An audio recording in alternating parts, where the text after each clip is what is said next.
The Hero of Zamor is so cool, and since you can get his sword after beating him in an Everjail down in the Weeping Peninsula, you can basically do the whole run with it, is what I wish I could say. No, that one drops Radagon's Scar Seal for some reason, and you can't get this stuff until you're in the mountaintops of the Giants. By then, the game's basically over. So today we're doing an NG Plus run, using all that cool Zamor gear. And in New Game Plus, the bosses are harder, or at least they should be. To watch these runs live, follow us on Twitch. We're playing Elden Ring all the time. Join the Patreon to support the channel. It's the best place to do it, and where you can vote in the polls. This one beat down to the Rotten Duelist, so if you wanted a stinky big axe, you should have voted. Over on Tulok Time, I just played Minecraft for the first time and started in hardcore mode. It's one of my favorite videos we've ever made. Please cue it up after watching this one. Tulok the Card Bearings, where the fun Commander Magic Gathering deck building videos are, and Tulok the Barbarian is where the D&D 5e homebrew lives. Now, let's get cold.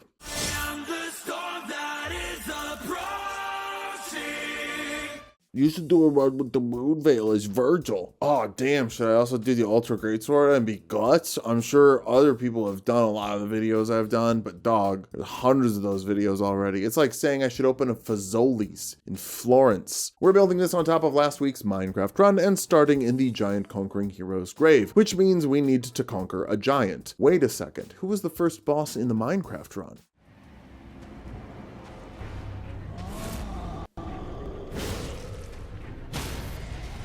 Wow. Much like the Geometry Club orgy, everything is coming full circle. Like I mentioned in the intro, this Hero of Zamor drops everything, but he also drops his guard to buff up. It's not even an attack. We can just kind of hit him during the phase transition. We've got everything we need. That was really fast. Okay, so let's talk about the respec. Some of you stat perverts are always asking to see my stats. Well, this is a cold weapon, so it scales with intelligence. You'd think, at least. No, it's pure quality, just strength and dexterity. We crank those up to the hard caps, or at least where the hard caps will be once we pop Godric's Great Rune, then get the armor on. While we collect our smithing stones, let's rap for a second about this weapon and the armor. That way y'all know what's going on when the fights go pretty fast sometimes. So this is a curved greatsword, but it's shorter than some regular curved swords. It's also longer than some regular curved swords, so in my mind I'm just gonna pretend this is a curved sword with better stance pressure. The Ash of War does 39 stance damage, which is 6 more than the heavy charged attack, and since it was buffed a little bit ago, it comes out just about as fast, maybe a touch slower. The R1 on it pushes you forward, and it has better motion values than comparable curved greatswords, whatever motion values means. For whatever reason, before we leveled up the sword, I thought Borealis would be a good option to get runes. I don't really know why it went bad. The weapon has a weakness. It's stumpy. Now the armor gets to shine here, kind of. Its physical defense leaves a little to be desired, but its robustiness is very high, which means things like bleed and frostbite won't hit us all that often. But yeah, after almost 4 minutes of fighting, we weren't even halfway through the health bar. It was super frustrating, so let's just go farm the Erdtree boys up the road instead. That goes a lot better. Erdtree avatars can be frostbitten very quickly. The Ash of War is a big area of effect, and effectively frostbites anything vulnerable to it in one use. Sometimes it takes 2, but most of the time it's just the 1. When the clone spawns in, it just doubles the hurt box on the tree, makes it die faster. Basically what we're looking at is an Ash of War that rips, a weapon that's a bit stumpy, and an armor that has good status defense but pretty bad physical defenses. Let's boost the Ash of War, focus on our strengths. Since we saved the Dancing Lion Remembrance from the DLC, we can get the Talisman that boosts storm attacks by 10%, then run around making friends with Alex and eventually bashing the hell out of him for the Jar Shard, which boosts Ash of War damage by 15%. Stacking that together, it's a 26% boost to an Ash of War that's already mighty good. Now, we are all set to start the game, but if you want to start eating better this year, why not start with today's sponsor?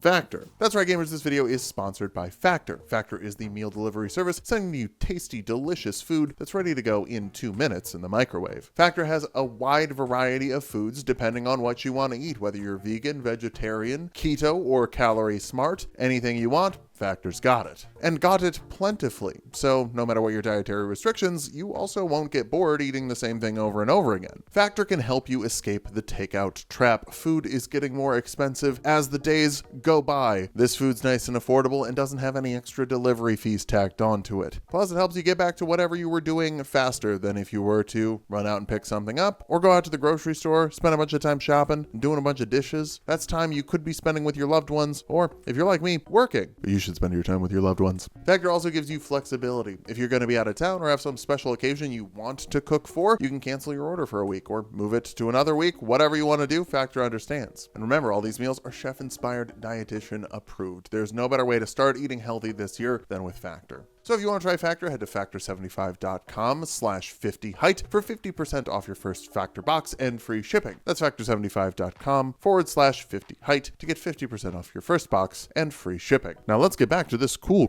run. I know we're cool. Crafted Scion goes so much better when you can heal. Not that we really needed to. Our weapon just kind of pumps out the damage at this part of the game. Nothing stopping us from just bum rushing Market. And boy howdy, that storm sure does get Frostbite going fast. If you didn't know, Frostbite means we do extra damage, including on the thing that makes the Frostbite. Good old Danger Path, good old Godric. You can always count on him to lend a hand. But today his fingers get frostbitten so that we don't get bitten by his phase 2 fingers. For Lernia, we ignore the Smaragd. He can just keep snoring. Against the Red Wolf, remember, if you're cold, they're cold too. Bring your dogs inside, even if they're a full-on Clifford situation. Definitely don't hit them with Frost Ashes of War. This is abundant proof that they don't enjoy it. Can Moongrim parry it? No, it's a cloud. How would you parry a cloud? I guess probably rolling the window down. Renala's kids wish that they got a snow day, but you don't really get those when you live on campus. Oh, we frostbit her out of the moon. That's hilarious. And then we hit. Hitting's my favorite thing to do in these games. Another one of my favorite things to do in these games is climbing the ruin-strewn Oedipus. How much slower could this be than grabbing the Dectus pieces? A lot, actually. But I like the Magmorum fight. It's fun, or at least it's a little different. It's not something we do a lot. A few storms break it down, then we can smack its face up. Its invincibility frames as it stands up keep it alive, so we need one more hit. Hey, Boggart, DoorDash here for the shrimp cocktail. Oh, you're boiling the shrimp. Yeah, no, the order says shrimp cocktail. These are supposed to be cold. I got it. Well, attacking me? Just because I wanted the order to be right? Ridiculous. Ridiculous. Unprofessional bullshit. Raya gets her food, and because her order was correct, she'll help us skip to Mount Gelmir. See, Boggart, it pays to be specific. Godskin Noble tries to escape our storm, but he isn't even bundled up. Just gets fully bullied. He throws up a fire AoE. We toss a frost AoE. That's better. Rykard gets hit with the storm ruler. Am I right? Demon Souls Run, coming soon. Thanks for voting for it on Patreon, folks. For now, though, we face the punishment of not grabbing the Dectus pieces. We just have to run across Caelid to get to the Radahn Festival. How does the Radahn Festival go? Well, our AoE is pretty big, and Radahn is pretty big. So if you guessed we kill him before anyone shows up to hit him, yeah, you're right. Cool party. Now carry a manor. That would be a really heroic move. Loretta can't be frozen, but I don't care. We do so much damage with the storm that it does not matter. We just win super easily. It takes more time to light the torches to get into the moose fight than it actually does for us to finish the moose fight. The stance break happens really fast. It doesn't even get to teleport away. Then we get to do 15 minutes of running, and it's time for Estelle. He lands the grab. I honestly just wanted to see the animation. It looks neat. Definitely didn't screw up the roll. I would never screw up a roll. We're not dying to Estelle. Come on. Maybe Valiant Gargoyles will get our goat. They're actually fairly weak to magic, so hitting them with the Ash of War is still a good idea, even if they can't be frostbitten. It goes fine until the gank starts, and then we just get to hold down circle, avoiding all the poison floors, and enjoy every time they jump away from us when we finally get an attack window. I greed into the poison floor towards the end just to feel something. These dudes are the worst. Via's champs are the second worst, and they're next in line. Nasty. First one gets one shot by the storm. Roger lives through one, so we have to hit him one more time. Then the last group gets washed by an AoE that's just as good against crowds as it is against single targets. Time to save the world with the power of cold. A hero can save us.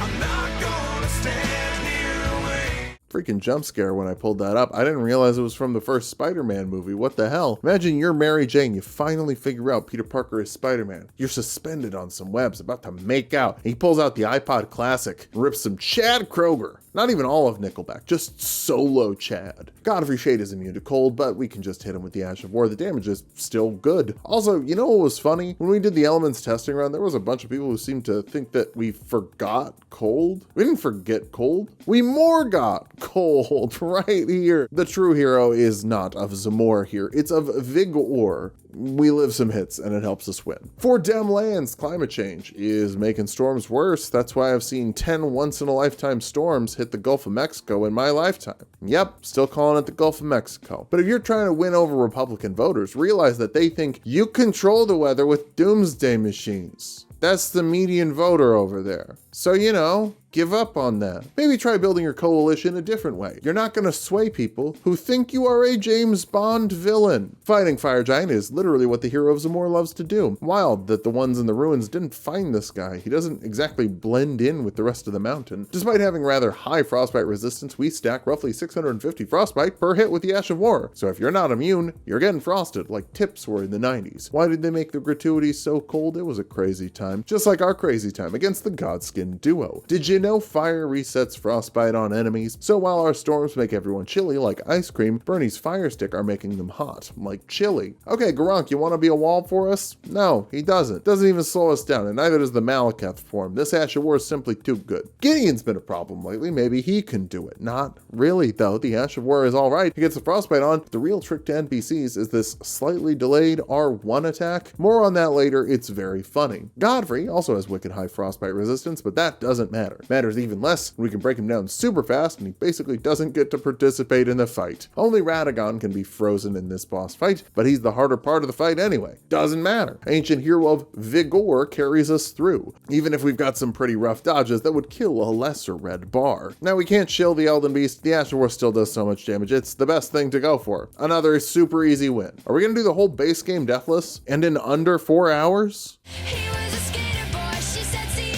later boy.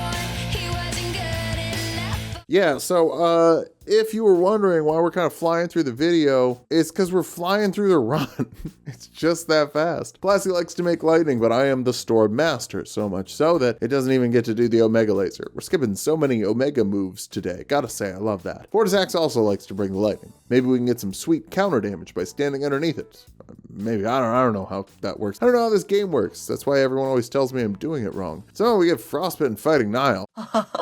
I do that. But once he goes for his Omega attack, we show him who the master of cold AoEs is. Wait, is Nile potentially a Zamor hero who went to work for one of the armies? New fan theory, adding it to my canon. Penguin Noble doesn't actually resist ice type attacks, since it's also part flying. Moog does resist frostbite, but he also stands still a lot. Not quite a second phase skip, but if the second phase goes this fast, who cares? Loretta is good against magic damage. I don't care. Horses don't like the cold. That's why in winter, you need to bring your horses inside. That's where the expression hold your horses comes from. The guy who coined the term first was arrested though, for things we honestly should have seen coming. Only one more boss in the game. It's Malenia. Can we handle it without dying? We lead off with some storms, putting that frostbite on and an absurd amount of stance pressure to go with it. I'm just far enough away to avoid the ducky dance, so we make it to phase 2, no problem. The Myriad Tornado doesn't get us, but the grab, ow, that hurts. That's as bad as it gets though. Turning up our already absurd damage with frostbite just kind of makes us too powerful for the base game. No deaths, no spirit ashes, all Membies in 3 hours and 50 minutes. That's stream time too, that's not even game time. So probably less on the game clock.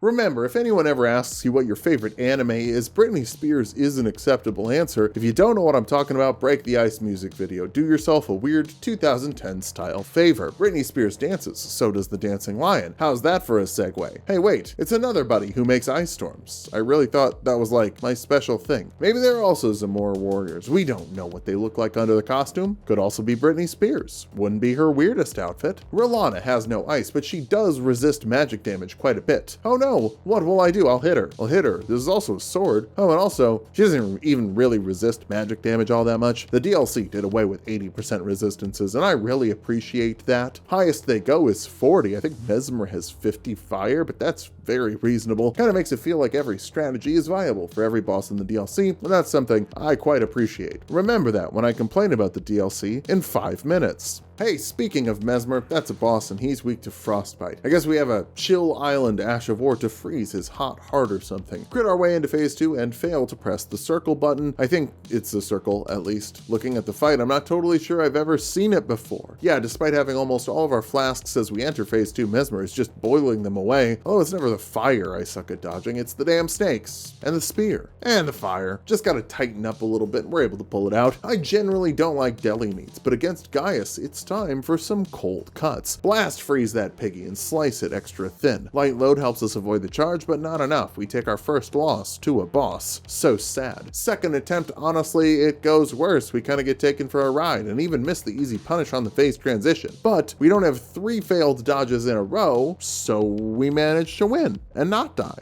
Because dying's the only way you lose. Jory's a nightmare, she sucks, and we die, no Spirit Ash. Which ones should we use? Maybe the Great Shield Boys? It kinda sucks when we have a run that does so well. We don't want to go get a Spirit Ash, because then we hit the DLC solo, and my sunk cost fallacy stops me from grabbing one. Second try win, use the AoE to wipe the mobs. Kinda works. Hey, Midra is cool. I don't even really mind dying to him. I guess every boss just gets to kill us once in the DLC. But only once. And also, not Rolana, Mesmer, or the Dancing Lion. We call that getting the download. I just have to remember how these sick bastards like to move. The real nightmare is the Sunflower, Stumpy Sword. That's kind of the long and short of it, emphasis on the short of it. Storm has a weird interaction. When you make an attack that would hit 2 hitboxes at the same time, i.e. the head and the stem, it defaults to only taking damage on one of them, the stem, which takes half damage, so that doesn't work great. This thing doesn't get stance broken other than between phase transitions, so that extra pressure doesn't really matter. Also, I do know you can actually stance break it in between, but it's just got really high resistance, so even with our kneecapper here, we're not able to break it down in multiple attempts, and there are multiple. This is actually the roughest boss of the whole run. Spoilers for Radahn, but when we win, it's not even close.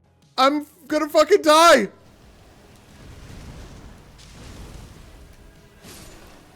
Well, at least now we get to run around for a long time to go to the Putrescent Night. 'Cause I didn't ask for that.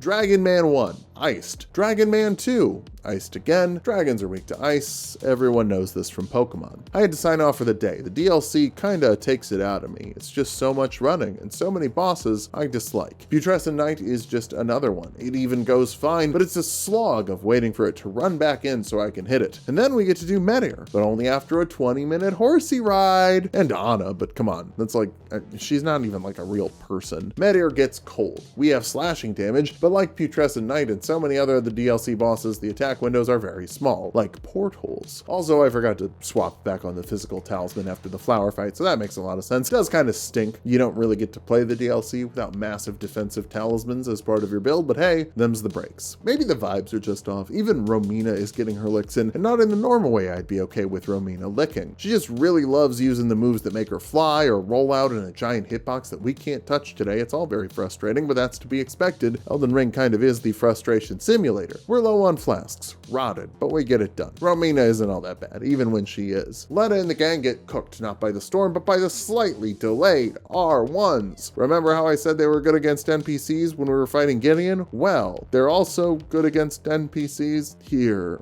What a treat. Radahn usually wakes me up at least, and Ansbach has decided to not pull his weight today. I gave him 2 attempts to prove me wrong. Maybe he'll hit the fire to reset the frostbite, and then it'll do great percentile damage. No, he just gives Radahn extra health and stance resistance, which isn't great when one of our best things to beat him is regular crit breaks. Heck, the second time, he gets double grabbed and has to embrace eternity. We were so close to a win that time too. Then we struggle for a bit solo. It is Radahn. Even if I like him more than Malenia, he's still no pushover, and also not without his own fair share of baloney. Eventually we make a good run with a balance of cold, stance pressure, and a few extra hits here and there. When he floats up for the nuke, you can even hit him with the cold storm. It gets really high. That's neat. Huh. A cloud that gets you high. What a novel concept. Pretty fast Radahn, about 13 minutes. Jagged Peak Drake is no issue. Dragons are weak to ice, remember, though Bale does get to kill us once. I mean, come on. If every other DLC boss gets to do it, we gotta let Bale do it. Overall, this was a very, very fast run. We didn't die all that often. We didn't die at all until the DLC, and I was playing pretty crappy in the DLC. I can just admit that. So I'll put it in S tier, even though I will say I don't think it was all that fun. I didn't really enjoy myself. I might just be a little burnt out. This might be a little Phil has burnout moment for not enjoying it. He sort of just hit L2. And it's not funny like when you hit L2 with Wild Strikes. It's too good to be funny. That's the problem with it. I want something that stinks a little bit. There's a little bit of downside. There's really no downside, so if you're just looking for something to wipe the floor with,